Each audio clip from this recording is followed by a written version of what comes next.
Le titre qu'on a mis n'est pas au hasard,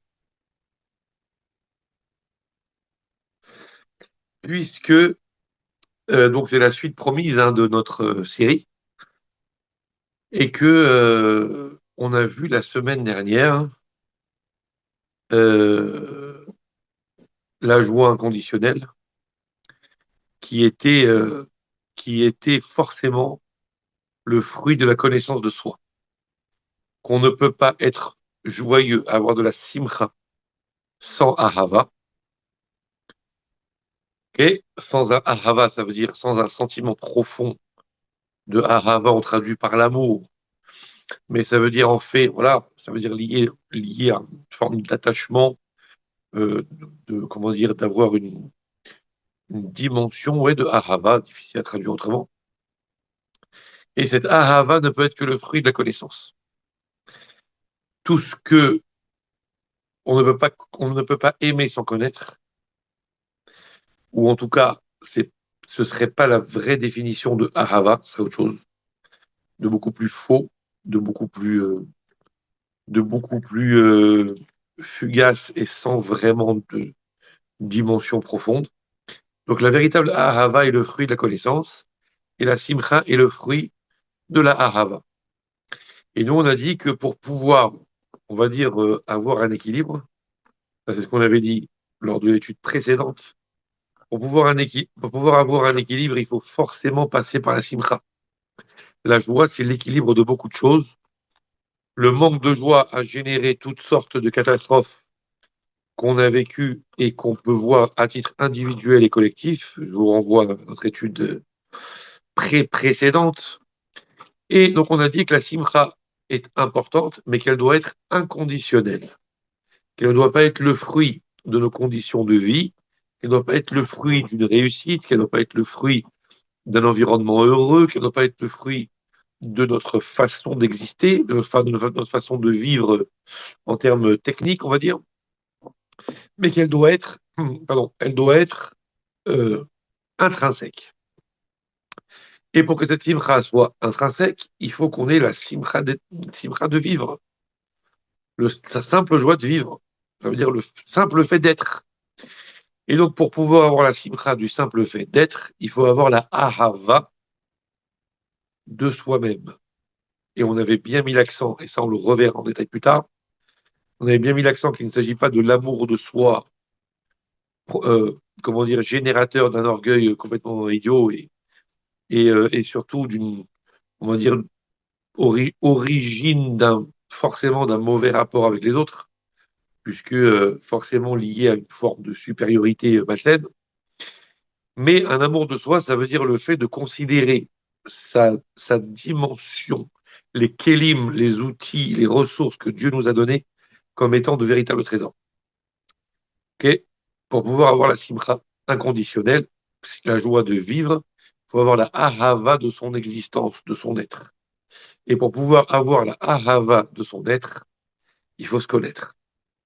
C'est en gros la conclusion de ces deux premières études que nous avons faites sur le sujet et sur cette série-là. Donc maintenant, du coup, on va être forcé de commencer la connaissance de soi. Mais notre titre, c'est la connaissance de soi, telle est la question. Enfin, qui suis-je? Telle est la question. Parce qu'aujourd'hui, notre étude va être essentiellement une série de questions, questionnements. Et le seul moyen d'avoir des réponses, a priori, c'est de questionner. La preuve du contraire. Donc, ce sera essentiellement une série de questionnements qui vont nous permettre d'aller un petit peu plus loin dans la recherche de soi-même. Alors, je m'explique. Comme d'habitude, s'il y a des questions, n'hésitez pas, ou à pianoter, ou à questionner, comme vous voulez, avec plaisir, aucun souci. Euh, donc, il faut en préambule obligatoirement poser, hop, il faut obligatoirement en préambule poser un certain nombre de questions qui sont des questions qu'on est obligé d'avoir en tête tout le temps. Ça veut dire que ça doit être le leitmotiv de la recherche. Et que sans ces questions-là, pas des questions remises en question, mais des questions d'orientation. Sans ces questions-là d'orientation, difficile d'avancer dans la bonne direction. Ces questions, on les a déjà entrevues, mais on va appuyer un peu dessus. C'est euh, est-ce vraiment clair pour moi ou pour nous? Soit sommes-nous clairs sur qui on est? Savons-nous clairement qui on est? Première question. Qui nous sommes? Deuxième question, pour quelles raisons avons-nous été créés? Quel est le but? Et donc, de ce fait-là, quelle est notre fonction? Quel est notre rôle? Impossible de s'orienter si on ne se pose pas ces questions. Okay. Comment suis-je constitué? Qu'est-ce que je représente? Pourquoi ai-je donc été créé? Quel est le but de ma création? Et quel est mon rôle dans cette création? Sans ça, pas d'orientation possible. Donc, on est obligé de se poser ces questions et de garder ces questions en tête tout au long de notre évolution, quelle qu'elle soit. Ça veut dire que qu'on ait passé un stade, qu'on ait passé 10 stades, ou qu'on se soit propulsé dans l'évolution spirituelle et personnelle à un très haut niveau, on est obligé tout le temps d'affiner, mais à partir de ces questions-là. Ça veut dire on va trouver plus de détails encore pour nous renseigner sur notre constitution, notre rôle, pourquoi on est là, vers quel but on doit avancer, etc., etc. Plus on avance, plus on affine. Comme le GPS. Au début, on va vers la ville de destination. Après, on va vers le quartier de destination. Après, on va vers la rue de destination. Et après, on va vers le numéro de destination. Et une fois qu'on est arrivé au numéro, bah, on cherche quel étage, quelle porte, quel ci, quel ça. Donc, ça veut dire que c'est pas parce que on a commencé à avancer que les questions s'arrêtent. Plus on avance, plus on doit, dans le détail, trouver l'adresse exacte et l'endroit exact qu'on est censé atteindre. Donc, ces questions-là, elles sont toujours d'actualité jusqu'à 120 ans. OK? Parce qu'il est impossible, enfin, on va dire que si on ne répond pas à ces questions et qu'on ne sait pas ce qu'on est venu faire ici et qu'on ne connaît pas quelles sont ses ressources et de quoi on est fabriqué, on risque malheureusement de laisser de côté un nombre incroyable de nos ressources et de nos capacités et de passer à côté de la moitié de notre vie. Et deuxièmement, comme on l'a dit, il est impossible d'atteindre une dimension de véritable simra dont on a dit qu'elle était vitale, qu'elle était essentielle pour trouver son équilibre et pour faire avancer les choses dans le sens de la construction. Et puisque le manque de simra est à l'origine de la destruction, donc cette simra est, hop là, quelqu'un nous arrive, voilà. Donc cette simra est indispensable. Donc ces questions-là sont premièrement la seule et unique possibilité d'exploiter la totalité de ce que nous sommes, ce que j'appelle l'épanouissement, et de ne pas laisser la moitié de notre être à l'abandon, et en même temps atteindre cette simra dont on a dit qu'elle a été vitale. Bon. Si on analyse avec un petit peu d'honnêteté et un petit peu d'objectivité, on réalisera peut-être que notre approche du monde spirituel n'est pas tout à fait la même que notre approche du monde matériel. Imaginons dans le monde matériel, dans le monde professionnel par exemple, quelqu'un va ouvrir une entreprise. Okay, bon, en France, on lui souhaite bonne chance. Mais bon, il va ouvrir une entreprise. C'est inimaginable qu'il commence à ouvrir une entreprise, ou une usine, ou je ne sais quoi d'autre, s'il n'a pas en tête, bah, pour faire quoi? Quel est le produit qu'il va fabriquer ou quel est le but qu'il veut atteindre et comment l'atteindre? Si il ouvre simplement, crée une entreprise, et c'est une entreprise de quoi? Ça va faire quoi? Juste j'ouvre une entreprise, après on verra. Jamais on a vu ça. Donc si il ouvre une entreprise, il crée une usine, il crée je ne sais pas quoi, évidemment qu'il sait d'ores et déjà, avant même de mettre en place le truc, il sait vers quoi il va. Hop, il sait quel produit il va fabriquer, dans quel but il se dirige et comment il va y arriver. Au moins, il a une idée de ça. Dans le monde spirituel, on voit que bah, c'est pas forcément comme ça. On se lance à l'aventure, on doit faire Torah et Mitzvot, bah, on fait Torah et Mitzvot, mais on n'a pas forcément, je vais dire on n'a pas forcément, dans 90% des cas peut-être, on n'a même pas posé la question, Mais d'accord, donc je lance une entreprise spirituelle, mais c'est pour aller où? Et comment on y va? Tu vois? Demandez autour de vous, vous verrez. Combien de personnes se sont posées cette question? Personne. Dans le monde matériel, on est très structuré. On va dans une certaine direction, on sait ce qu'on veut obtenir et on a une idée de comment l'obtenir. Dans le monde spirituel, ben on se lance et on verra.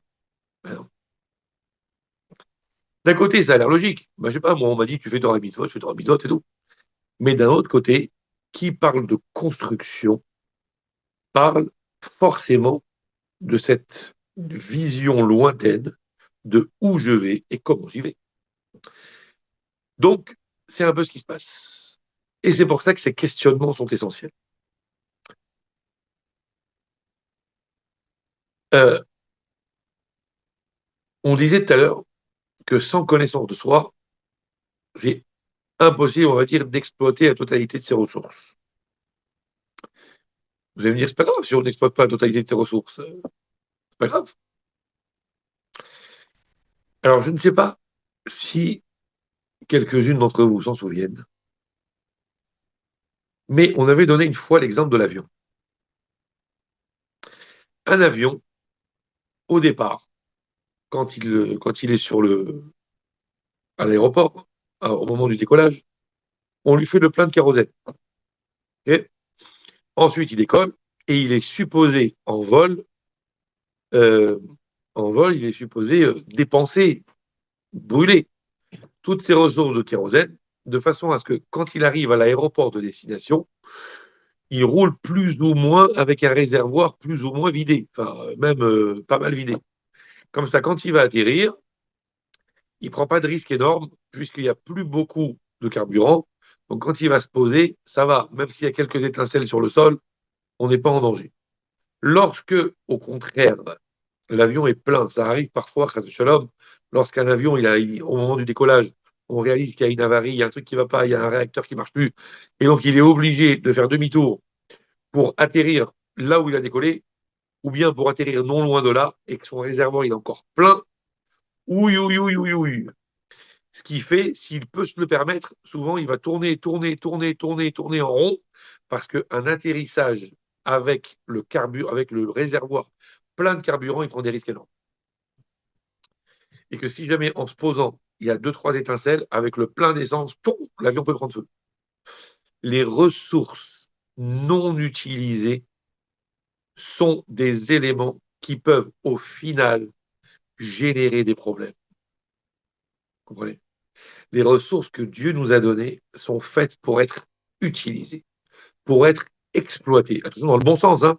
Ça ne veut pas dire que si quelqu'un a de l'argent, il doit le dépenser sans réfléchir, parce qu'il a entendu dans un cours de Torah qu'il fallait utiliser ce que Dieu nous a donné. Non, attendez, attendez. Il faut les dépenser dans la bonne direction. C'est pas parce qu'il faut brûler de l'essence qu'au lieu d'aller à New York comme il avait prévu, il doit aller à Vladivostok. Aucun rapport.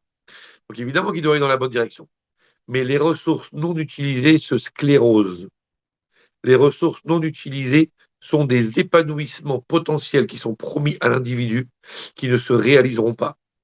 Et là où il n'y a pas d'épanouissement, il y a au contraire un repli. Et c'est pas bon. Comme le kérosène non utilisé qui risque de se retourner contre l'avion. Donc, le fait de ne pas connaître quelles sont la totalité de ses capacités génère le fait qu'on risque de ne pas les exploiter.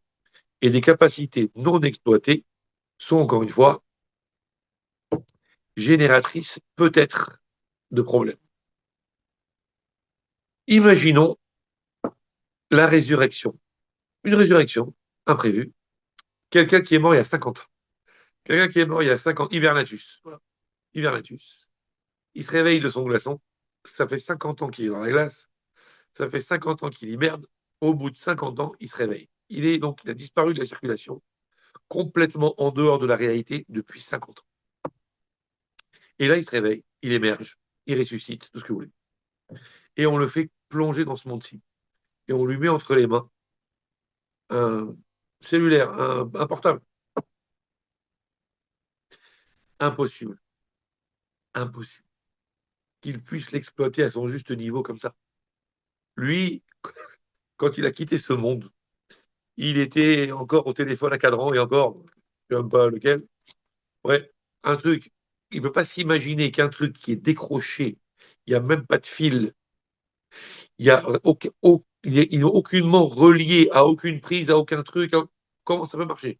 Comment on peut téléphoner avec ça? Qu'est-ce que tu me racontes un potentiel de je sais pas quoi, et on peut faire ceci, on peut faire ça? Il n'y croira même pas, le gars.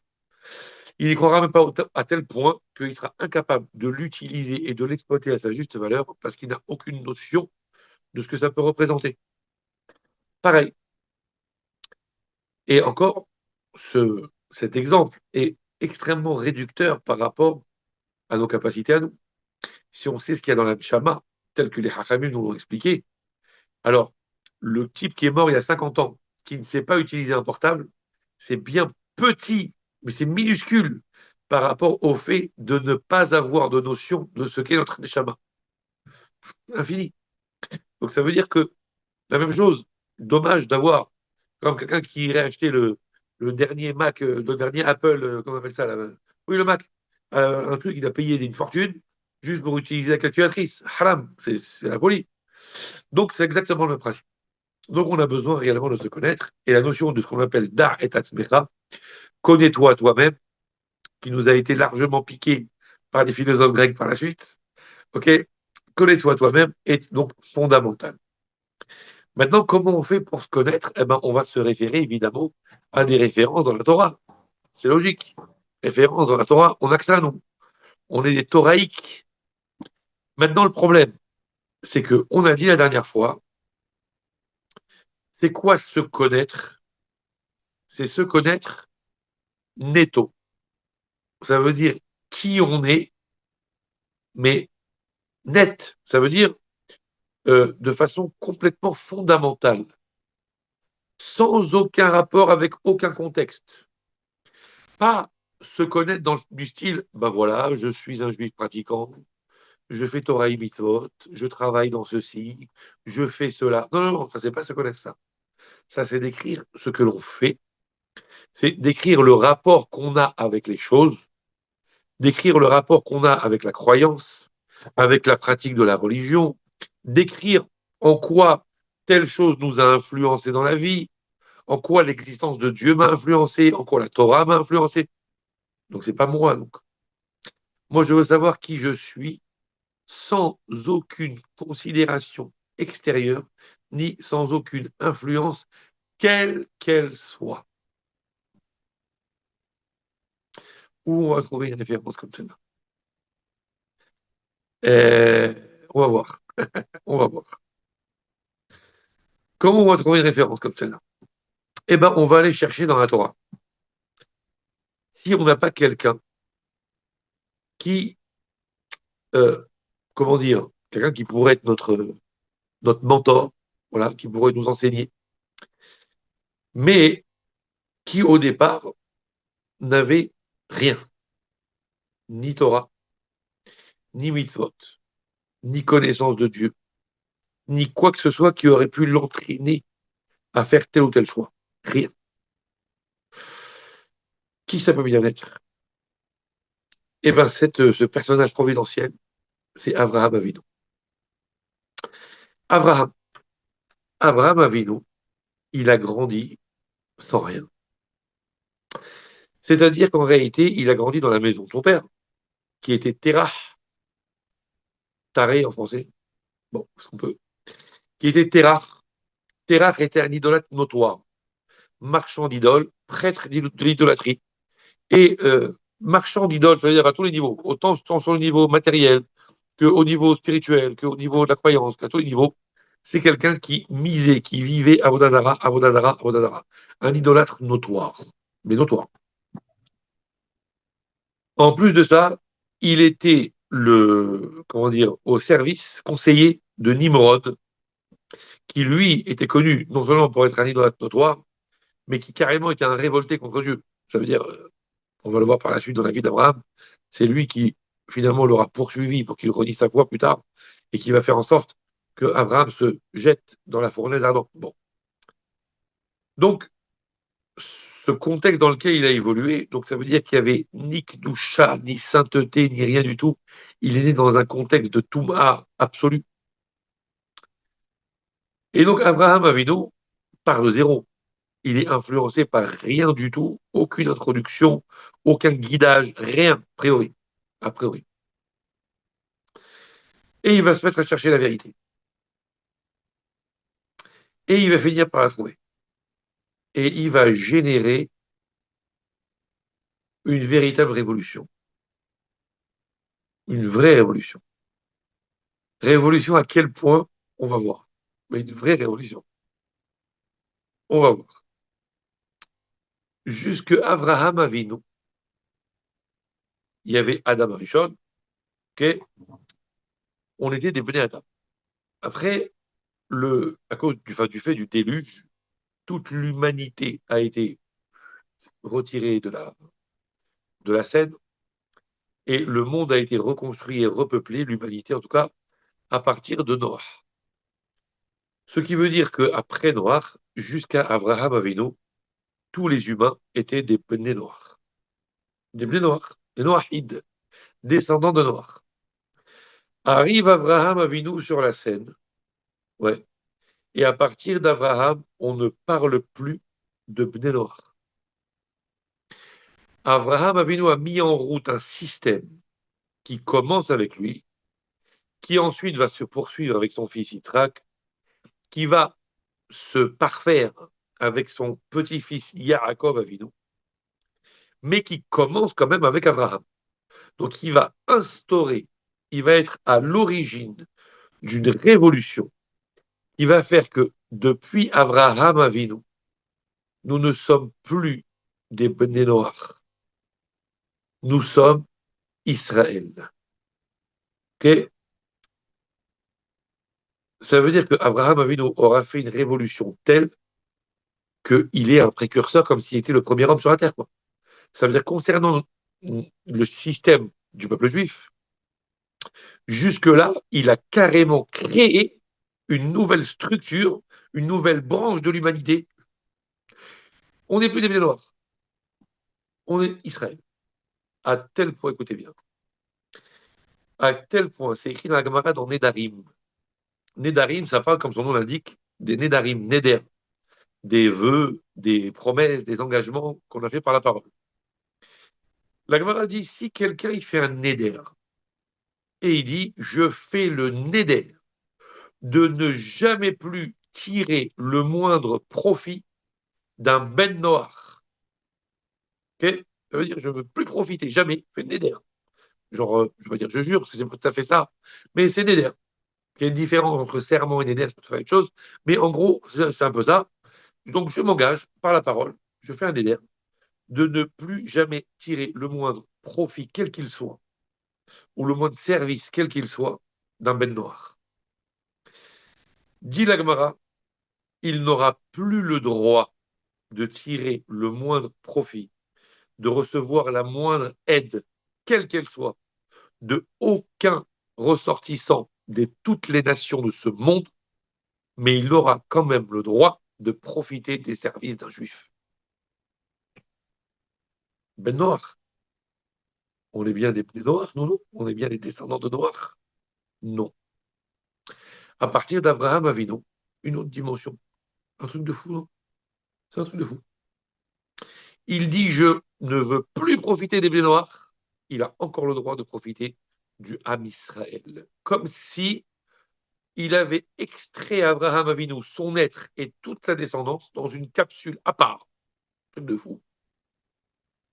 Plus les blés noirs. Qu'est-ce que ça signifie? Qu'est-ce que c'est que cette histoire? Et donc il faut comprendre en quoi la démarche d'Abraham Avinu a à ce point-là bouleversé le système, au point que, attendez, on est quand même des descendants de Noach. Non, on est les enfants d'Abraham. Ah, l'ascendance a escalé sur le plan génétique, ok, mais comme si de rien. C'est une folie, non? Ça, il faut comprendre. Bon. Surtout, je dis, c'est une série de questions, hein. Surtout que, enfin, la démarche d'Abraham Avinu était d'autant plus bizarre que Abraham Avinu, euh, il vient après un certain nombre de gens. Dans la Torah, dans la descendance de Adam Arishon, il y a eu des tzadikim. Il y a eu celui qu'on a appelé Hanoch, tzadik, Metushelah, Mathusalem, tzadik, Noach, tzadik, Shem et Ever, le fils et le petit-fils de Noach, tzadik. Tous ces gens-là ont eu une connaissance de l'existence d'Hachem et une perception de Dieu qui était extrêmement forte. C'était tous des grands tzadikim. Ok? Abraham Avinu lui-même a connu, a rencontré Shem, le fils de Noach. Et la Gemara dit qu'il y a eu 50 ans de, de, on va dire, de coexistence de Noach et de Abraham Avinu. Noach n'avait pas encore quitté ce monde lorsque Abraham Avinu est venu au monde. Et pendant 50 ans, ils ont partagé la même humanité. Donc, quand même, Noach était un tzaddik. Et même plus que ça. C'est-à-dire que Abraham Avinu a reçu ces gens-là, a reçu de ces gens-là, a reçu une connaissance, a reçu une perception. A priori, on aurait dû considérer qu'il a été influencé un peu par eux, leur croyance, leur piété. Ça a dû jouer sur lui. Pas du tout. Il n'est pas considéré, Abraham, comme comme la suite. Il n'est pas considéré comme celui qui a poursuivi le chemin de Noach, de Shem et de Ever. Puisque Shem et Ever, qui sont pourtant ceux qui ont assuré, on va dire, les enseignements, Ever, le petit-fils de Noach, était le maître de Yaakov Avinu. Et pourtant, Shem et Ever sont des Bnei Noach. Et Abraham Avinu, non. Et Yaakov non plus. Je dis quoi cette histoire? Qu'est-ce que Abraham a bien pu faire pour justifier ce fait-là, qu'on est carrément dans un autre système, une autre branche, qui n'a plus rien à voir? C'est un truc de fou, ça. Ok, ça c'est la difficulté. Qu'est-ce que Noach, pardon, Abraham a été Mechadesh, comme on dit en hébreu? Qu'est-ce qu'il a été Mechadesh? Qu'est-ce qu'il a innové? C'est quoi sa nouveauté? Ok, alors c'est vrai qu'il a cherché Hachem, comme vous dites, mais Noach aussi, il l'avait déjà trouvé même. Vous comprenez? C'était Ish Tzadik Tamim Haya Bedorotav. Noach, c'était un Ish Tzadik. Son fils Shem aussi. Shem et Ever, c'est ceux qui avaient ce qu'on pourrait appeler, même si la Torah n'avait pas été donnée de façon dévoilée, c'est ceux qui avaient une yeshiva, c'est-à-dire en fait qu'ils avaient reçu les secrets kabbalistiques depuis Adam Arishon, qui lui avait été légué par Akadosh Baruch Hu, et donc ils connaissaient les secrets de ce monde dans une Torah qui n'avait pas encore été dévoilée, mais qu'ils avaient comprise à travers une analyse de ce monde-là. Et donc ils enseignaient, ils ont même enseigné la Torah à Yaakov Avinu. Donc c'est très difficile, eux aussi ils ont cherché Hachem. Donc difficile de comprendre que le, on va dire le principe même d'un Abraham qui aurait trouvé par lui-même, qui aurait trouvé par lui-même l'existence d'un Dieu qui serait ce qu'on appelle Baal Habira, le patron du système. Mais a priori, d'autres avant lui avaient déjà perçu qu'il y avait un patron au système. En quoi cette démarche serait-elle à ce point-là originale? Question. Autre question. J'espère que vous aimez les questions. Parce qu'en plus, ce soir, vous allez faire dodo avec les questions. Je vous ferai tout de suite. Autre question. C'est écrit que Akadosh Baruch Hu et Abraham Avinu ont parlé. Dieu lui a promis un tas de choses. Il a fait une alliance avec lui. Et à un moment donné, Akadosh Baruch Hu lui a annoncé un certain nombre de choses, dont le fait qu'il aurait une grande descendance, dont le fait qu'il hériterait de la terre d'Israël, dont ceci, dont cela, ceci, cela, ceci. Le texte dit Veheemin Bashem, Vayachsheve Halo Lisdaka. Il a cru en Dieu. Il a adhéré. Il a dit j'y crois. Vayachsheve Halo Lisdaka. Ça lui a été considéré, Avraham Avinu, comme un grand mérite. Chazak Avinu. Chazak Avinu. Je te promets des choses. Tu y crois. T'as Emouna, franchement. C'est un grand mérite. Bravo. Je considère que c'est pieux. T'es un grand pieux. Tu as tzaddik, tzedaka, ça tzedaka. Ça lui a été considéré comme une marque de piété, le fait qu'il a cru en Dieu. Très intéressant. le Brit Ben Abetari, ce qu'on appelle l'alliance entre les morceaux, que vous trouverez dans la paracha de l'Ech Lecha, quand Dieu lui a dit, tu coupes les animaux en deux, tu passes au milieu, il y a eu un éclair qui est tombé du ciel. Bon. C'est là que Abraham, Akadosh Baruch Hu a promis à Abraham un tas de choses. Au moment du Brit Ben Abetari, Abraham Avinu avait 70 ans. Et quand il avait 52 ans, Abraham, donc 18 ans auparavant, il a bénéficié d'un miracle incroyable. Pour ne pas remettre en question ses recherches et sa foi en un Dieu unique, comme on l'a dit tout à l'heure, poursuivi par un Nimrod, qui était le roi de la région à l'époque, et un idolâtre parfait et un vrai révolté contre l'idée même d'un monothéisme quelconque, a voulu le tuer pour qu'il renie sa foi. Abraham Avinu s'est jeté dans une fournaise enflammée et il est ressorti sans une égratignure. Alors que son frère a fait la même chose, Shawarma. Donc Abraham Avinu ressort sans rien. On imagine la scène, il ressort comme ça, comme dans les films. Petit grain de poussière, rien, en forme. Attendez. Quelqu'un qui a vécu un tel miracle. Il est en recherche de Dieu. Et pour ne pas remettre en question son attachement avec Dieu, il est prêt à se jeter dans une fournaise. C'est magnifique. Mais il en ressort intact, ce qui est complètement improbable. C'est même pas improbable, c'est impossible. Okay, et il en ressort quand même. A priori, sa émouna, quand même, elle est facile à renforcer après avoir vécu un miracle pareil, quand même. Pourtant, quelques années plus tard, Akadosh Baruch Hu lui parle. Et Dieu lui dit un tas de choses, un tas de promesses. Il dit, mais attends, il y a 18 ans, tu as vu la grandeur de ce Dieu qui t'a sauvé d'une mort certaine.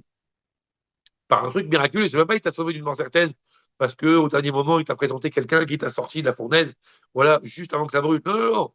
Il était dans le feu et il n'a pas été brûlé. Donc c'est pas genre on a une providence divine qui a fait qu'il a fait la rencontre du siècle. Non. Ça veut dire qu'il y a eu un miracle visible et dévoilé clair. Donc, quelques années plus tard, Dieu lui parle et lui promet un tas de choses. Il y croit. Abraham Avinu, tu y crois, mais ta émouna est extraordinaire. T'es un vrai tzaddik. Mais attendez, qui ne croirait pas en Dieu après avoir vécu un événement pareil?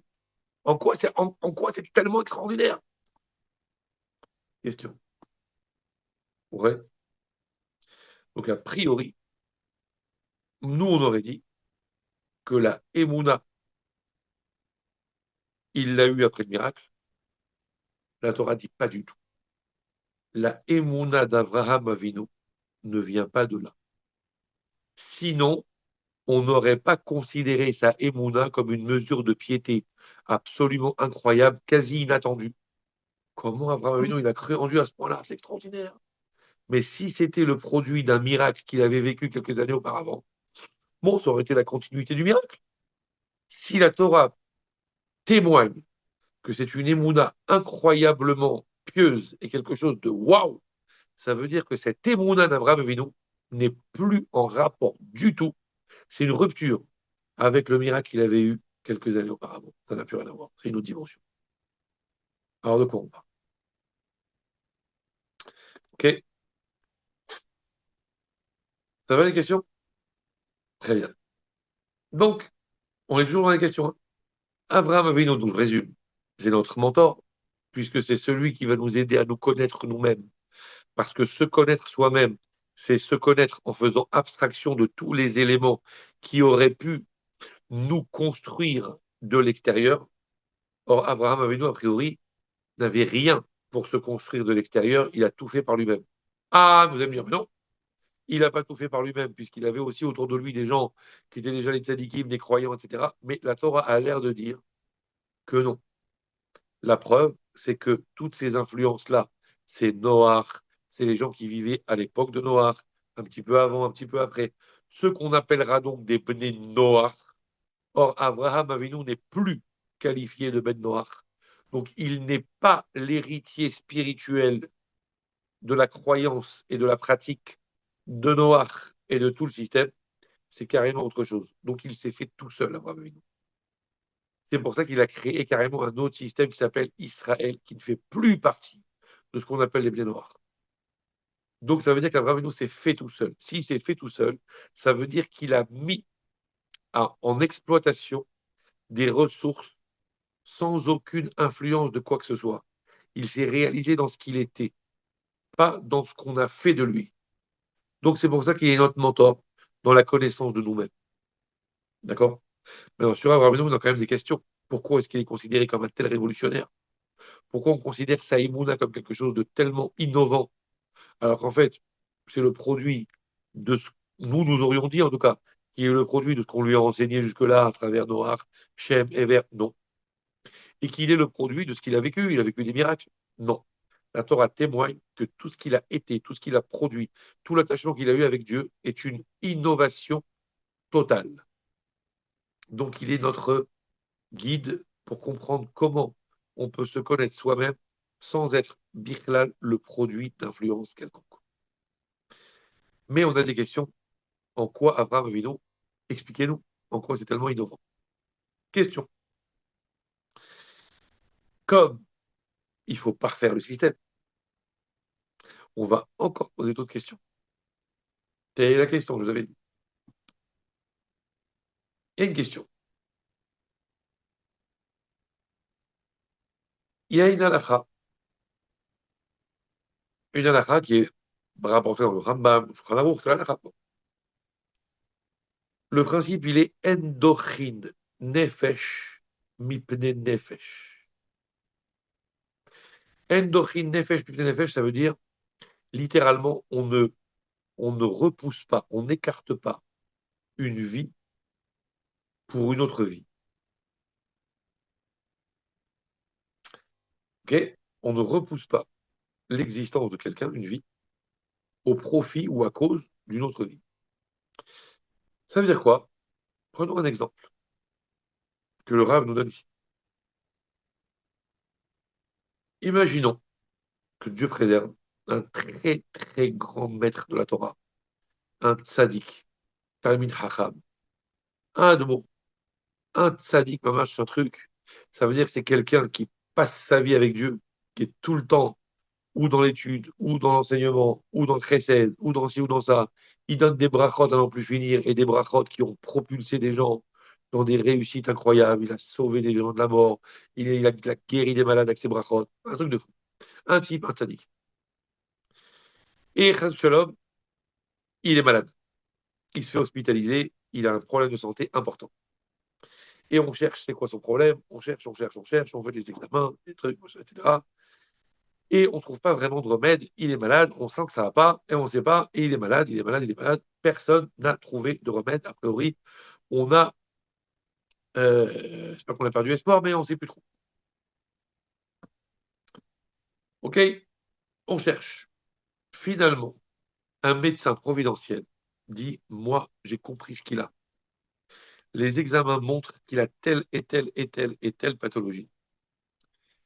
Et donc, il lui faut une greffe de la part d'un donneur qui pourra lui sauver la vie.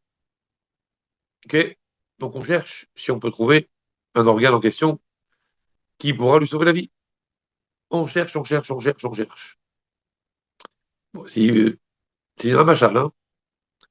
Et on finit par trouver, au fin fond d'un hôpital perdu, un monsieur, un autre juif, qui, est, qui a 115 ans, complètement dans un lit d'hôpital, relié à des machines, il n'est pas là, complètement inconscient.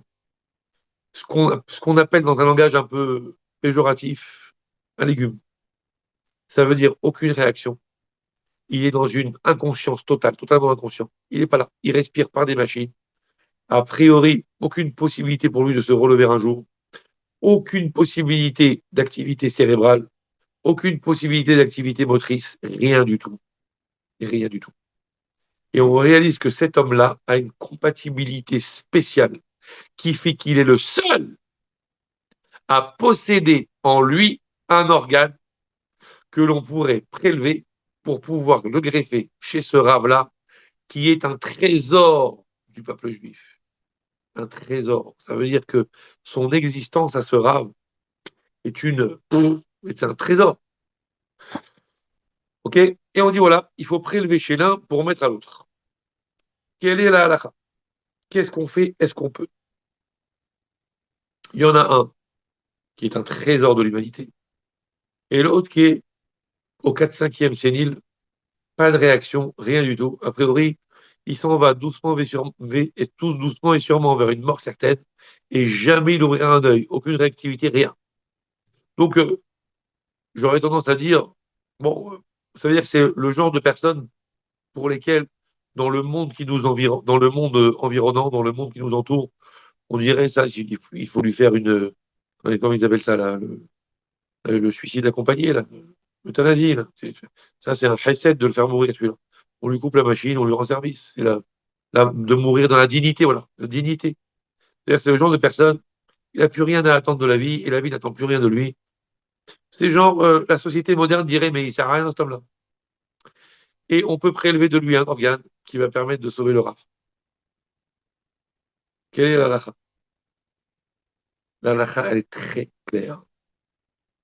Si le fait de lui prélever, alors si c'est un rein, ça va encore, mais si le fait de lui prélever un organe risquerait, soit parce que l'organe est plus ou moins vital, soit parce que l'opération est dangereuse, et donc si le prélèvement de cet organe devait risquer de lui abréger sa vie un tant soit peu, il serait interdit de le prélever pour sauver la vie du rave. Mais attends, excuse-moi, mais sur une balance la survie de l'un et son utilité et le profit que le monde en retirera. Et sur l'autre côté de la balance, la survie de l'autre, son inutilité et à quel point finalement il n'apporte rien dans son lit d'hôpital comme ça où il va passer encore je ne sais combien de temps accroché à une machine. La Torah dit, même pas dans les rêves. En dohin nefesh mipne nefesh. On ne met pas de côté une vie du fait ou au profit d'une autre vie. On ne tue pas quelqu'un pour en faire vivre un autre. Quand bien même l'un serait l'être exceptionnel, irremplaçable, et l'autre serait l'être quelconque et inutile, entre guillemets, hein, c'est encore une fois, vous avez compris, et qualifiable par certains d'inutile pour la société, il n'y a pas de question. Il n'y a pas de question. Endochin nefesh mipne nefesh.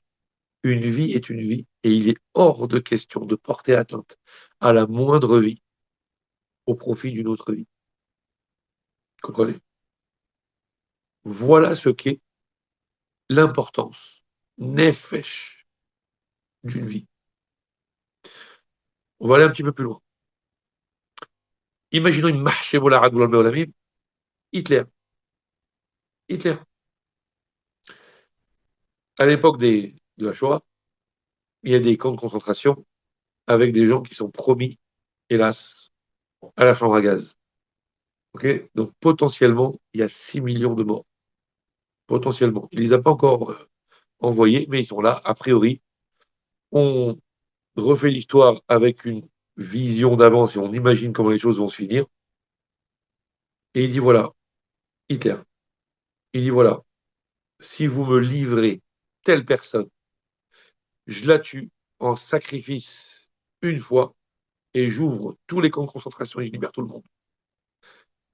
Et je tue plus personne. Quelle est la halakha? Interdiction totale. Interdiction de livrer quelqu'un à la mort sous prétexte qu'il faut sauver tant et tant et tant de personnes. Mais attendez, il y a un monde entier qui va s'écrouler. Un monde entier, 6 millions de personnes qui vont s'écrouler ou une vie. Excusez-moi, la Torah ne dit même pas dans les rêves. On ne livre pas quelqu'un à la mort. Endochin nefesh, mipne nefesh. On ne tue pas, on ne sacrifie pas une vie Je parle de tuer. Après, prendre un risque pour sauver quelqu'un, c'est une autre dimension. Mais là, je ne parle pas de ça. Là, c'est Mamash, il y a le geôlier, le terroriste, Mahchem Olarad, qui dit soit tu me donnes celui-là et je le tue, soit je tue les autres. Mais si tu me donnes celui-là et je le tue, je libère tout le monde. On n'a pas le droit. Une vie, c'est une valeur. Et cette valeur-là ne se marchande pas. C'est une vie. Une vie, c'est une importance capitale. Mais il y a un monde entier qui va s'écrouler. Oui, une vie vaut un monde entier. Pire que ça, si le geôlier est un fou furieux et qui dit si vous ne me livrez pas cette pièce, soit vous me la livrez, je la tue, soit je, je vais jusqu'au bout et je massacre tout le monde depuis Avraham Avinu jusqu'à la fin des temps. Livre pas. Parce que Endochin Nefesh Mipne Nefesh. Voilà ce que c'est une vie. Ok. En gros, voilà qui je suis. Voilà ce que c'est qu'une vie. La Gemara dans Sanhedrin dit pourquoi Adam Arishon a été créé seul. On aurait pu créer une humanité. Akadosh Baruch Hu, hey, tout puissant. Il aurait pu créer toute une assemblée. Il aurait pu créer toute une famille. Il aurait pu créer tout un peuple. Il a créé Adam Arishon tout seul. Pour nous enseigner, dit la Gemara, que d'un homme seul est sortie toute l'humanité. De là, tu apprends que supprimer une vie équivaut à supprimer l'humanité entière. Et sauver une vie équivaut à sauver l'humanité entière. Une vie, c'est une humanité. Si on te dit, soit tu supprimes une vie, ok, et on sauve l'humanité, genre on libère tel et tel et tel et tel, 6 millions de personnes, on ne peut pas. Parce qu'une vie, c'est une humanité. Donc ça reviendrait à dire sacrifier une humanité pour une humanité. Mais l'équation, elle n'est pas juste. Donc voilà ce que c'est qu'une vie. Voilà ce que c'est qu'un nefesh. Voilà ce que c'est qu'un être.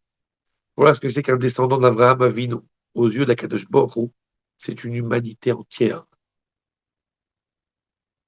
Tous les matins, nous disons donc dans la tfila, dans les brachot, Birkot HaShahar, les brachot du matin.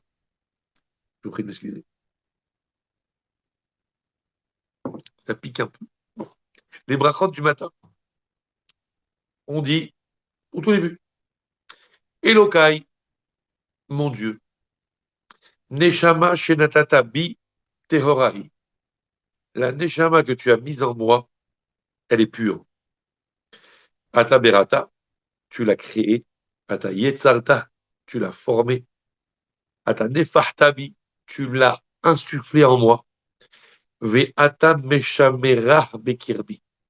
Et tu la gardes à l'intérieur de moi. Ata Meshamera, tu la surveilles, tu la gardes, tu la maintiens à l'intérieur de moi. Du style, l'Anshama, c'est un propulseur d'énergie qui n'a qu'une envie, c'est de retourner chez Dieu.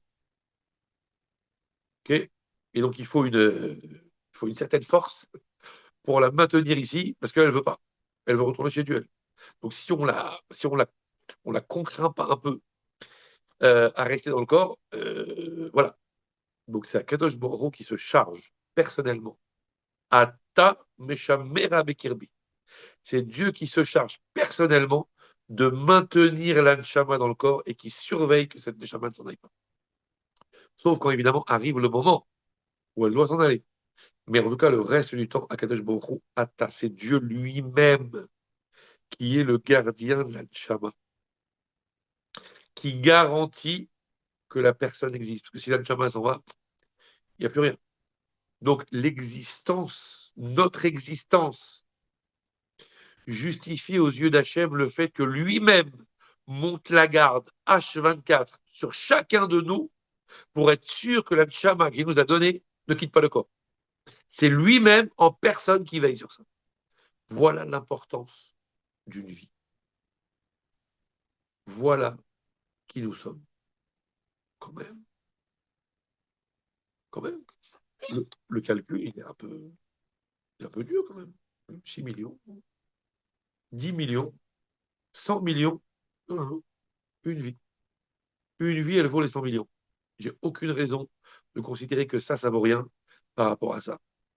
Une vie justifie que Kadosh Baruch Hu s'intéresse. Plus que ça, on fait les choses dans le désordre, mais c'est pas grave. On est dans la bracha de Elokai Neshama.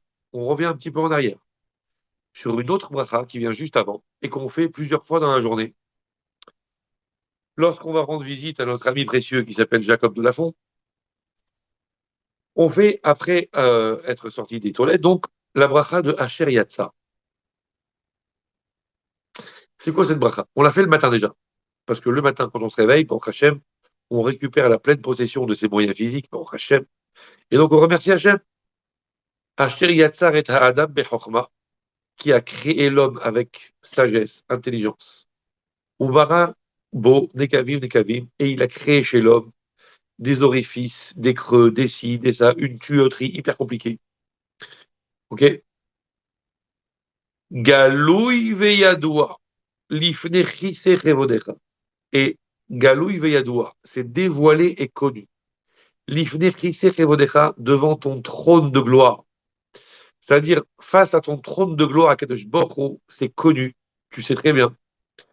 Chez Im Yissatem Echad Mehem, que si un de ces orifices ou un de ces tuyauteries-là, Issatem, s'il devait se fermer, Shalom, si un truc se bouche, que Dieu préserve, ou Im Yipateach Echad Mehem, ou si un truc s'ouvre, ça veut dire, comment ils appellent ça là, dans une artère, et si ce qui doit être fermé s'ouvre, ou ce qui doit être ouvert se ferme, se bouche, IF Charlehit Kayem, c'est impossible de survivre à Filoucha Ehat, même un instant. Donc, Baruch Ata Hashem, merci Hashem, Rofé Chol Bassar, qui soigne, qui est le médecin de toute chair, ou Mafli la Rasot, et qui fait des choses extraordinaires. Bon, merci Hashem, la vérité. Bon, c'est très compliqué.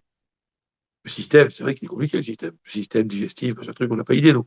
Nous, on mange, on boit, un truc, on digère, on ne se rend pas compte.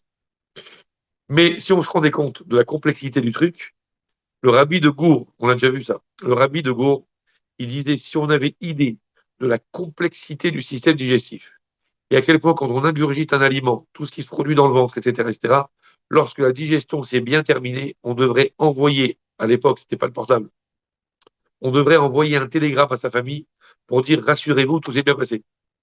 Tu descends de l'avion après 8 heures de vol, tu dis bon, Hachem, je suis bien arrivé. Mais normalement, si on avait idée de la complexité du système digestif et intestinal, on devrait rassurer tout le monde en disant bon, Hachem, la digestion s'est bien passée. Tellement c'est compliqué. Bon, ça, on est tous d'accord avec ça. Mais attendez, galouille. Alors, vous savez, la tfila, c'est pas exagéré. Les mots de la tfila, c'est des mots, c'est une sélection. C'est des mots extrêmement précis. Il y a pas, on n'est pas là pour faire de l'exagération, de l'imagerie. Il n'y a pas de traloued, c'est pas de la poésie. C'est la tfila. On parle avec Dieu et tout est net, clair, précis et tout est dit de façon juste. Galoui veyadoua lifnechi sechemoner. C'est connu devant ton trône céleste, devant ton trône de gloire, à quel point ce système, il est tellement complexe. Si Shalom, il y a un truc qui se bouge, qui s'ouvre, qui se ferme, qui se truc, c'est impossible de survivre. Ça veut dire quoi, devant le trône d'Akadosh Baruch Hu. Tu vois le trône, tu vois que je Baruch Hu, Melech, c'est lui le Melech Haolam, c'est lui le roi de ce monde. Et on lui dit, c'est dévoilé, c'est clair, devant ton trône de gloire. Ça veut dire, chez Dieu lui-même, c'est clair, ça veut dire, il y a des écrans de contrôle. Là, c'est moi qui image, du coup. Il y a des écrans de contrôle qui font que Akadosh Baruch Hu, conscient de la complexité du système digestif, est attentif à chaque système digestif de chacun d'entre nous pour garantir que tout se passe bien. Ouais. C'est comme si tu dis, voilà, dans un pays quelconque, au palais du roi ou au palais présidentiel, tu as un dossier de tous les concitoyens, 68 millions de Français, 68 millions de Français, et que le président de la République s'intéresse dossier par dossier au système digestif de tous ses administrés.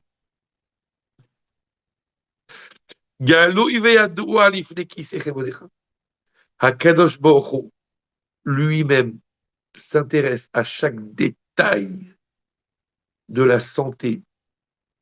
On ne parle même pas santé neurologique, on ne parle même pas santé cardiaque, on ne parle même pas santé pulmonaire, santé digestive de chaque individu. Comprenez? Le palais royal devant le trône d'Akadosh Baruch Hu. Akadosh Baruch Hu, roi du monde, s'intéresse à la santé de chaque individu pour que chaque micron de nourriture, de ci, de ça, de digestion, de tuyauterie, de boyau, tout ce que vous voulez, pour que tout fonctionne complètement à chaque instant. Au millimètre près, Dieu est attentif à tout. C'est pas un secrétaire, c'est pas un malach, c'est pas un délégué.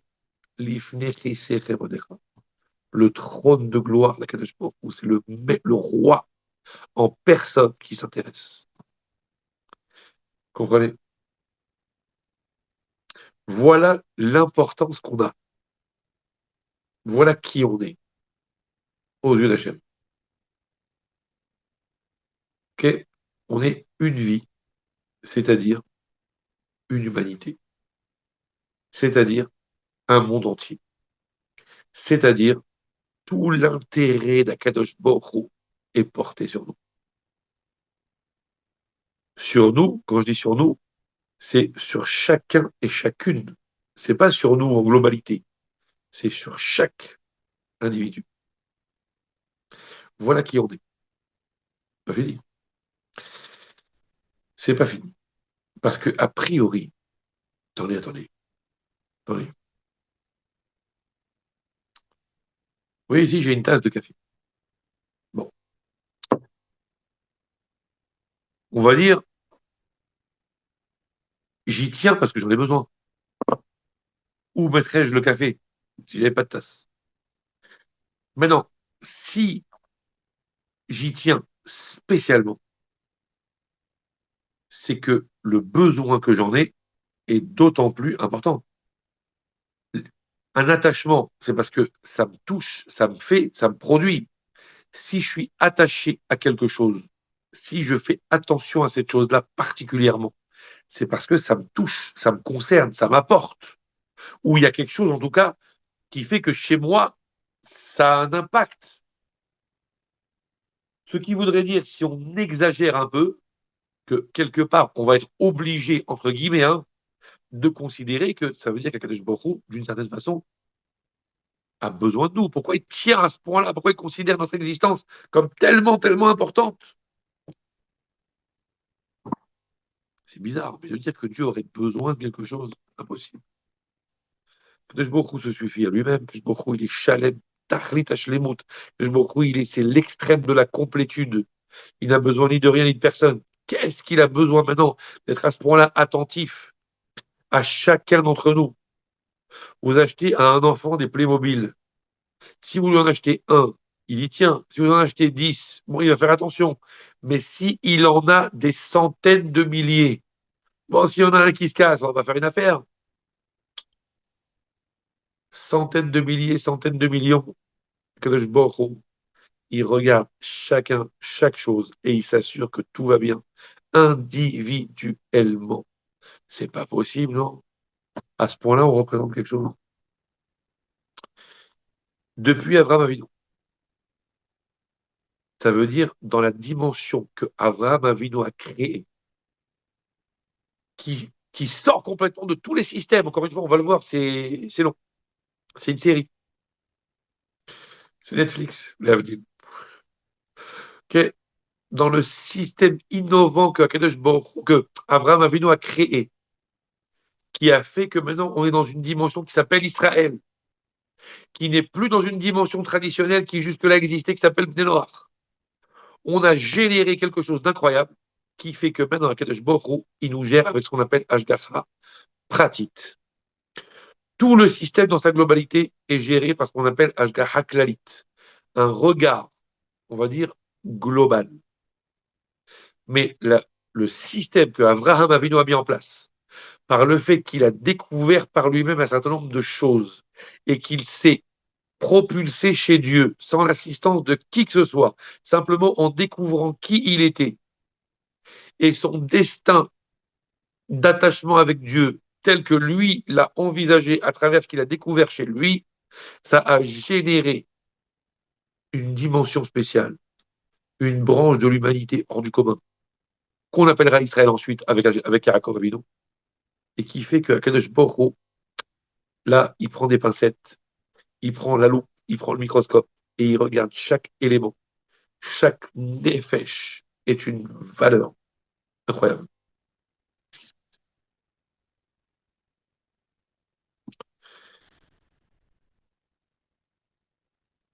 Quelle heure est-il? On se donne encore quelques minutes. Si vous êtes là, évidemment.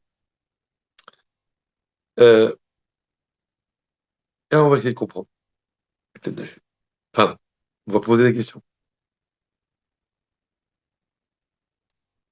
C'est rapporté dans le Midrash. C'est un Midrash sur Echa. Rabbi Azaria, au nom de Rabbi Houda, Rabbi Simon. Il dit, écoutez bien, Bisman chez Israël, Rosin Retsono Shel Makom. Lorsque le Ham Israël, lorsque le peuple juif accomplit la volonté d'Hachem, je ne fais que traduire. Mosifim Koach Bigvura Shel Ma'ala.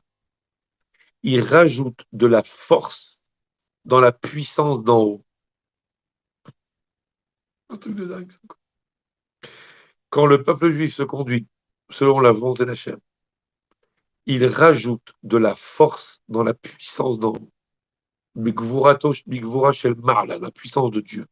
Il rajoute de la puissance à Dieu. Comme c'est écrit dans le livre de Teilim, c'est le psaume 60, Belohim na'ase hayim. Avec Dieu, nous allons faire la guerre. Pas contre, hein, traduction. Mais genre, on est aux côtés d'Hachem, on est les soldats de Dieu, on va faire la guerre avec lui et on va lui augmenter sa puissance. Dit le Midrash, au Bisman, chez En Israël, au Sidretzono chez le Makom. Et lorsque le Ham Israël ne fait pas la volonté d'Akadosh Baruch Hu, alors si on peut dire, dit le Midrash, mais Tishin Koach Gadol Shel Marla. Ils affaiblissent la grande force d'Akadosh Baruch Hu, comme c'est écrit dans la parashat Ha'azinu Nodvarim, Tsuri Eladecha Teshi. Le rocher qui t'a engendré, tu l'as affaibli. Ça marche? Donc, Am Israël a cette capacité, on va dire, d'après ce que dit le Midrash, de rajouter de la puissance à Dieu, ou au contraire, Chas Shalom, d'affaiblir Akadosh Baruch. Comment c'est possible? Akadosh Baruch Hu ne manque d'absolument rien. Akadosh Baruch Hu n'est mis en défaut, ou n'est pris en défaut de rien du tout. Akadosh Baruch Hu, c'est Kol Yachol, c'est le tout-puissant. Il a toutes les capacités, toutes les forces à l'infini. Comment on peut imaginer qu'on puisse ajouter ou retirer quelque chose de l'infini? Même en maths, c'est absurde. Ajouter à l'infini, retirer de l'infini. Je rajoute quoi, je retire quoi? Ça n'a aucun sens. Qu'est-ce que c'est que cette histoire? Le Zohar dit la même chose. Ça, c'est le Midrash. Dans le Zohar, c'est écrit, lorsque le peuple juif se conduit selon la volonté d'Hachem, qui font des actions cachères, qui font ce qu'il faut faire selon la volonté d'Hachem, il rajoute Chosek Vehaïl, il rajoute de la puissance à Kadosh Baruch Hu, comme c'est écrit dans Teilim, Tenouroz l'Elokim, donner de la force, de la puissance à Dieu, avec des bonnes actions. Encore une fois, je continue. Et autre question. Ça va la question? Ok, un petit peu plus loin. Toujours à propos d'Abraham Avinu. Les Chachamim, puisque Abraham Avinu faisait beaucoup de chesed, Chachamim pose une question dans la Gemara, dans le Midrash, ça rapporte un peu partout. Chachamim demande Ezehu Chassid. C'est quoi la définition d'un chassid, d'un pieux? Pas lui par pieux, mais bon, chassid, ça veut dire chassid. Pas comment traduire d'ailleurs. Chassid, bon. Les Chachamim disent Zehu Amit Chased Imkono. C'est celui qui fait du chesed avec son créateur, qui produit, qui prodigue de la bienveillance, de la bonté à Dieu. Qu'est-ce qu'on peut lui apporter à Kadosh Baruch Hu?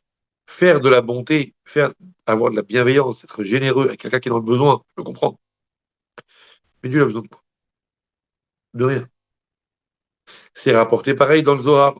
Israël mefarnesin la avihem shebashamayim.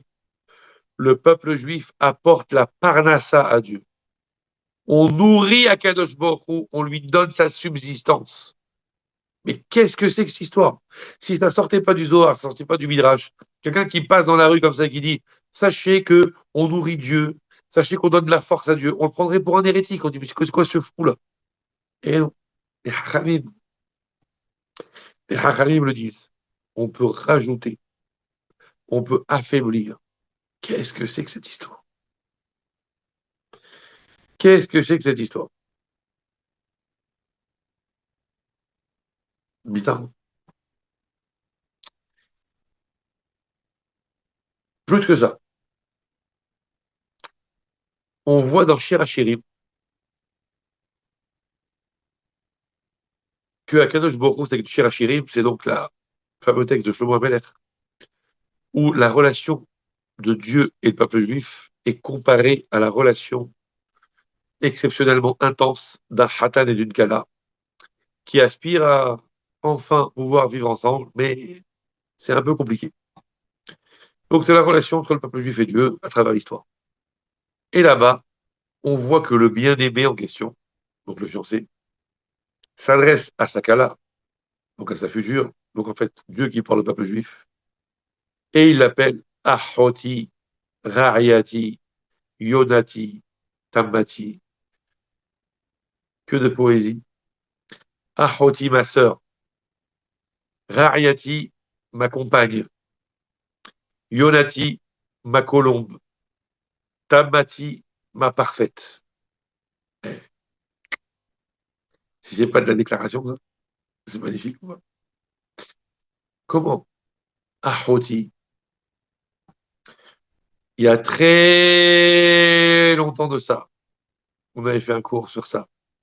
Pourquoi que beaucoup nous appelle tantôt ma sœur, tantôt ma fille, et même ma mère des fois. On est comparé dans les textes une fois à la sœur de Dieu, une fois à la fille de Dieu, une fois à la mère de Dieu. On comprend rien. Ok. Enfin, la mère de Dieu, vous avez compris, la mère de Dieu, voilà. On n'est pas les piocher autre part, mais ça veut dire qu'on peut avoir une influence sur Akadosh Baruch Hu. On avait fait un cours là-dessus, peut-être qu'on le reverra sous notre forme, c'est quatre. Mais sur la sœur, ça veut dire quoi? Il y a une forme d'équivalence. Ra'ayati, ma compagne, ça veut dire quoi? Il y a une forme d'équivalence. Ra'ayati, c'est comme Ve'ahavta le re'acha kamocha. Tu aimeras ton prochain comme toi-même. On est le prochain d'Akadosh Baruch Hu, nous. On est le proche de Dieu, on est l'équivalent. C'est quoi cette histoire? Yonati, ma colombe. Peut-être le verrons-nous, ça, si Dieu veut, dans la dracha de Shabbat matin, sans rapport avec la paracha. On en reparlera. De la colombe, pas de cette histoire. Et enfin, Tammati, ma parfaite. Les Hachamim disent Tammati, qui veut dire Tam, parfaite. Faut pas le lire seulement Tammati, mais comme Teumati. Teumati, les Théomim, c'est des jumeaux. Dieu dit ma jumelle, ma jumelle. Akadosh Baruch Hu nous appelle ma jumelle. Nous sommes la jumelle de Dieu. Qu'est-ce que c'est que cette histoire? Dit le Midrash, les Hachamim. Lo ani gadol mimena velo higdola mimeni. On est jumeaux, le peuple juif et moi. Ni moi, je suis plus grand qu'eux, ni eux sont plus grands que moi. Ok? Et les Hachamim continuent. et disent c'est comme les jumeaux, matéomim, de la même façon que les jumeaux, quand il y en a un des deux qui prend un coup sur la tête, l'autre il le sent. Comprenez? De la même façon, à Kadosh Baruch Hu, comme ça il dit, et comme ça on dit dans le texte, Rimo Anochi Betsara. Akadosh Baruch Hu dit, je suis avec lui dans la souffrance. Quand le Ham Israël il souffre, moi aussi je souffre. C'est pour ça que lorsque Akadosh Baruch Hu est apparu en Égypte, enfin sur le Sinaï, à Moshe Rabbeinu pour lui dire d'aller délivrer les Bnei Israël, il s'est dévoilé dans un buisson. Il aurait pu se dévoiler dans un magnifique cèdre, un magnifique chêne, dans un buisson. Pourquoi? Parce qu'un buisson, ça pique. Et celui qui rentre dans un buisson, ça fait mal. Et quand on met la main dans le buisson, mettre la main, c'est facile, mais la ressortir, c'est affreux. Donc ça fait mal. Akadosh Baruch Hu dit, je rentre, je me dévoile dans un buisson pour expliquer que moi aussi je souffre avec les Bnei Israël. Quand les Bnei Israël souffrent, Rimo Anochi Betsara, comme deux jumeaux. Quand il y en a un qui prend un coup, l'autre jumeau aussi y ressent. Même s'ils sont à des milliers de kilomètres, il y a quelque chose, il y a une connexion entre les deux. De la même façon, Akadosh Baruch Hu avec les Bnei Israël, j'ai une connexion spéciale. Ok? Comment? Comment on peut comprendre ça? On va aller un tout petit peu encore de l'avant et on arrête. Mais on va rester sur les questions, c'est fait exprès.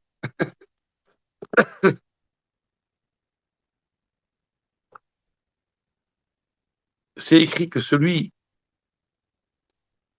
qui pratique Shabbat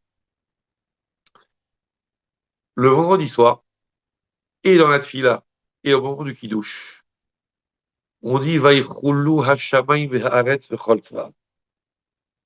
On témoigne, on atteste, on adhère, tu vois, et on dit voilà, Vaïchoulou hashamayim ve'haaretz v'chol tzva.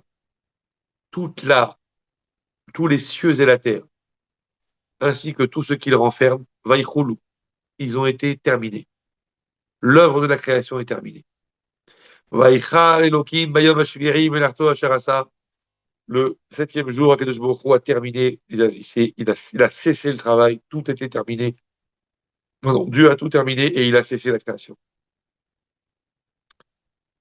Disent les Hachamim, Akadosh Baruch Hu, il nous dit, celui qui est dans cette pratique-là, Akadosh Baruch Hu le considère comme shutaf, associé à Dieu dans l'œuvre de la création.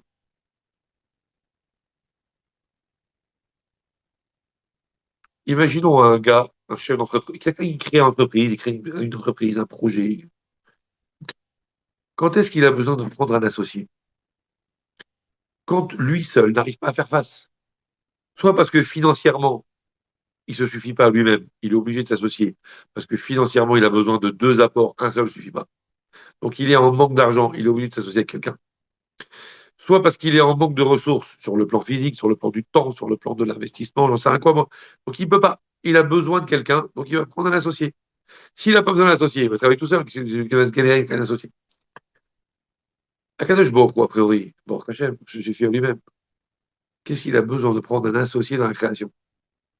De nous considérer comme des associés. Mais non, c'est quoi l'associé, je t'en supplie? Akadosh Baruch Hu, il a créé le monde. Il a créé le ciel, il a créé la terre, il a créé la mer, il a créé les animaux, il a créé les astres, il a créé la végétation, il a tout créé. Nous, on vient, on prend un bon verre de vin et on dit, Vaïcholo Hashamaïm Ve'aretz. Et Akadosh Baruch Hu, il dit, ah, voilà, vous êtes mes associés dans la création du monde. Non, mais sérieusement, je ne sais pas à combien on est associés, mais même un associé à 1% contre 99%, il fait au moins un peu plus que ça. L'autre, imaginez l'associé, il a tout fait. L'autre, il vient, il dit, c'est bien, c'est beau, Razak. Franchement, l'autre, il a tout fait. Du sol au plafond, il a tout mis en place, tout. C'est lui qui fait tout. Moi, je viens et je dis, oh, franchement, c'est magnifique. La vérité, c'est magnifique. Et l'autre, il dit, Razak, merci d'avoir dit ça. Tu es mon associé à 50%. C'est quoi cette folie là? Akadosh Baruch Hu me considère comme tel. Non, mais c'est de la folie, pas? Difficile. Donc, voyez un peu, voilà qui nous sommes. Ok. Maintenant, encore une fois, on ne parle pas de celui qui aurait une valeur aux yeux d'Hachem parce qu'il a fait ceci ou parce qu'il a dit cela. On a pris la comparaison du tzaddik, Talmid Chacham, Gadol Hador, le grand de la génération, qui est en train de souffrir, près de mourir, et on parle de celui qui ne signifie plus grand-chose, ok, qui est sénile depuis sa naissance, qui est un légume de 115 ans, il a passé 115 ans sur un lit d'hôpital, sans aucune réaction, sans aucune réactivité, rien du tout.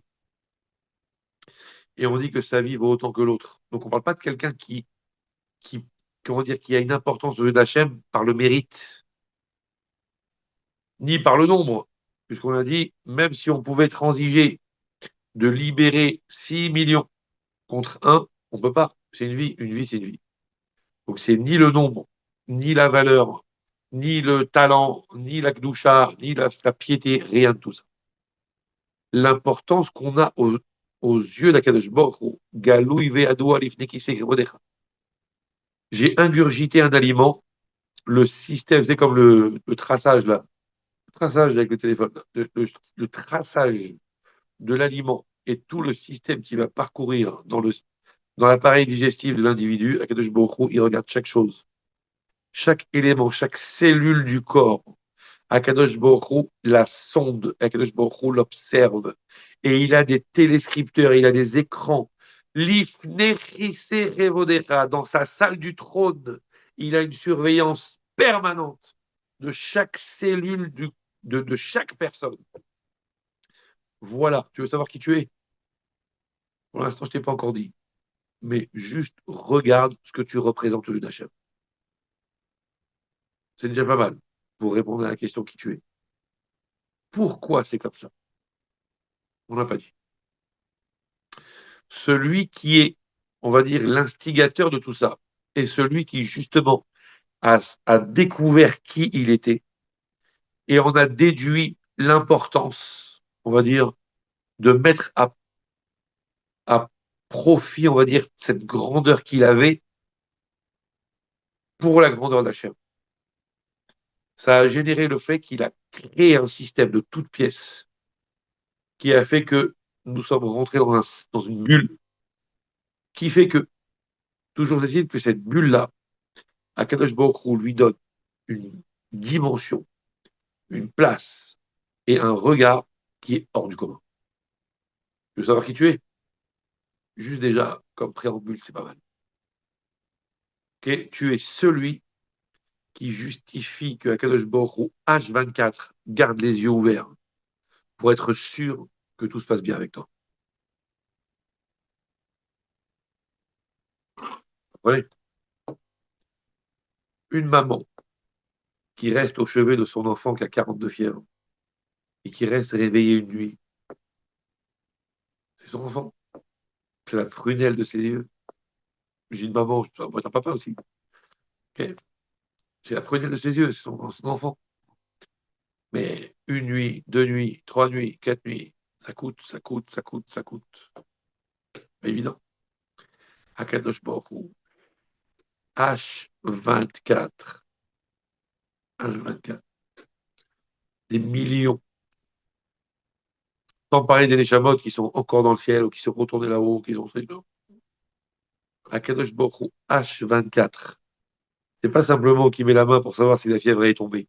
Chaque cellule, chaque élément de la tuyauterie de l'appareil digestif. Akadosh Baruch Hu nous considère comme, il a dit dans Shirachirim, comme l'équivalent. Incroyable. Le jumeau, l'équivalent de lui-même. Ça veut dire ce que nous sommes, la façon dont nous allons réaliser ce que nous sommes, aura la possibilité d'apporter à Dieu de la puissance ou, chas v'shalom, une forme de faiblesse. Tu arrives à comprendre ça, toi? Comment on peut comprendre? C'est ça la réalité. Qu'il faille le comprendre, ben, le chantier est ouvert. Mais la réalité, c'est ça. Vous comprenez? Ça veut dire qu'on est sur une balance avec Akadosh Baruch Hu et que nos faits et gestes influencent l'équilibre et vont avoir un effet sur la dimension, on va dire, de l'un, je sais pas comment dire, mais en tout cas de la relation entre Dieu et le monde. Ok. Ça, il faut comprendre. Mais en tout cas, voilà ce qu'on est. Tu veux savoir qui tu es? La prunelle des yeux du bon Dieu. Tu n'as pas le droit, même par humilité, de ne pas accepter ça. Tu n'as pas le droit. Parce que sinon, si jamais tu déconsidères cette valeur, donc tu déconsidères qui tu es, donc tu déconsidères les moyens et les ressources que tu possèdes, donc tu ne vas pas les utiliser comme il faut, donc tu vas affaiblir Dieu. Comme ça, c'est écrit dans le Midrash sur les devants. Donc tu es obligé d'être à la hauteur. Parce que Akadosh Baruch Hu attend après toi pour réaliser lui-même l'impact de son propre projet. C'est toi qui donnes la force à Dieu. Donc, tu n'as pas le choix. Donc, tu dois être à 100%. Donc, pour être à 100%, tu dois savoir ce que tu possèdes. Vous comprenez? Si tu ne sais pas jusqu'où peut aller l'accélérateur, tu n'appuieras jamais assez dessus. Tu dois savoir ce qu'il y a sous le moteur. Tu es obligé. Maintenant, ce qu'il y a sous le moteur, c'est tellement important que Akadosh Baruch Hu, il surveille ça en permanence. Le système d'alarme qu'on met sur une deux chevaux, enfin qu'on mettait à l'époque, ouais, autour d'une deux chevaux, on ne met pas des flics à tourner 24 heures sur 24. Par contre, à côté d'une pièce de collection, oui. Donc si Akadosh Baruch Hu, à ce point-là, il surveille, c'est qu'on est une pièce de collection. Et qu'à partir de là, on doit savoir réellement ce qu'il y a sous le moteur pour pouvoir être à la hauteur des attentes d'Akadosh Baruch Hu. Donc on ne peut pas dire, ouais, moi je ne vois rien. Parce que sinon, c'est une offense qu'on fait à Akadosh Baruch Hu. Je te prends comme associé et toi, au travail, je suis un bien. On va pas. Donc voilà qui on est. Vous comprenez? Mais pour l'instant, on est sur un chantier de questions. Comment est-ce possible? D'où ça vient? C'est quoi Abraham? Comment est-ce possible qu'on soit les associés d'Hachem? Comment est-ce possible que Kadosh Baruch Hu nous accorde tellement d'importance? Pourquoi c'est tellement comme ça? Pourquoi? Ok, pourquoi? Mais ça nous donne quand même une idée de ce que l'on représente.